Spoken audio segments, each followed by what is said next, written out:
Hey everyone, it's Ben here from OneFall. This is the Complete Shot reactions video, just to kind of follow on from the video that we did the other day.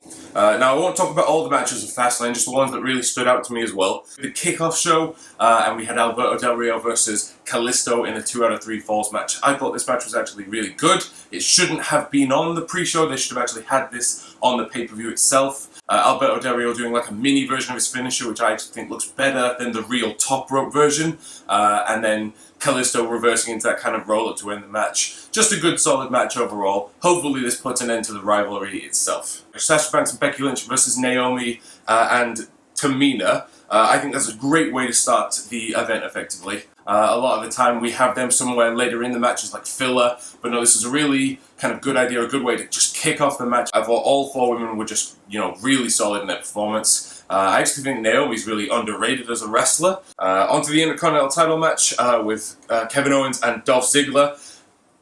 Kevin Owens is always brilliant. He's one of my favorite guys. I love it when he taunts the crowd, and I love it when he taunts Dolph Ziggler as well, so when he's just shouting at the referee and shouting at the crowd and just properly drawing heat. It was weird that they had this kind of thing between Kevin Owens and Michael Cole as well. That seems to have been building up for the past few months or so, but you know, I'm still not really understanding that. Kane, Big Show and Ryback versus the Wyatts. This was something that was just, the Wyatts were almost used as kind of like punching bags at one point. You know, they were doing some damage, but a lot of the time it was just literally the 3 guys being attacked by Kane or Ryback and just hit their finishes and everything. And so the Wyatts have lost again.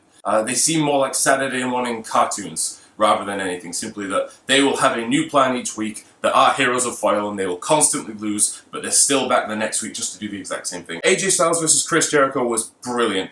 Chris Jericho cutting an absolutely perfect promo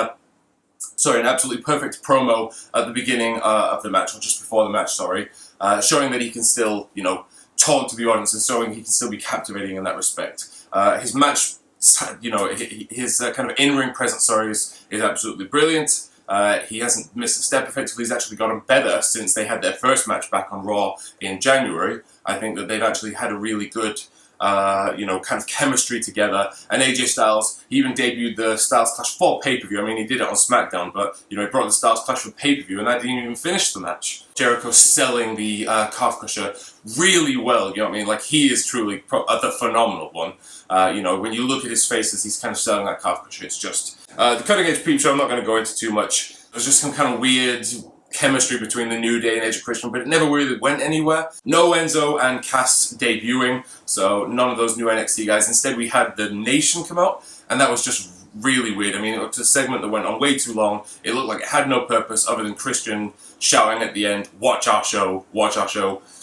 Brock Lesnar, Dean Ambrose, Roman Reigns. Absolutely amazing. Absolutely loved it. There was this brilliant spot with a Samoan drop that went into a German suplex that I actually believed had hurt Roman, but no, he must have got straight back up. It was actually fantastic. You know, there was the Shades of the Shield, which was really cool, where they, you know, double powerbombed him, not through 1 but 2 tables. Absolutely fantastic. And then just the match itself, it just felt more dynamic. Now, Roman winning was actually really predictable.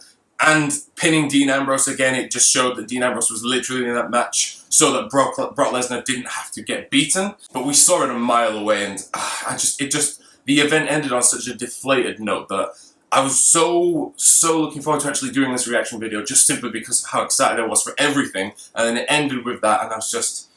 We now get Roman Reigns versus Triple H at WrestleMania. Dean Ambrose is probably going to go on with something, probably even Brock Lesnar at WrestleMania, because the Wyatts didn't even do anything in the main event. So who knows, maybe the Wyatt-Lesnar feud is over, or maybe creative just don't know what to do with them. Dean Ambrose versus Brock Lesnar at WrestleMania might be a good match, but I don't know, I'm really hoping that they can find a way to put all of these combustible elements into one. But, you know, Roman Reigns and Triple H, that's what we've got. We'll just have to make do with that. But yeah, that's pretty much all the notes that I had on Fastlane. Oh dear. Thanks for watching. I've been Ben. This is the Complete Shot Reactions. This month in WWE, we've seen a lunatic stand up to the beast incarnate, we've crowned a new champion, and we've sadly seen the end of a legend.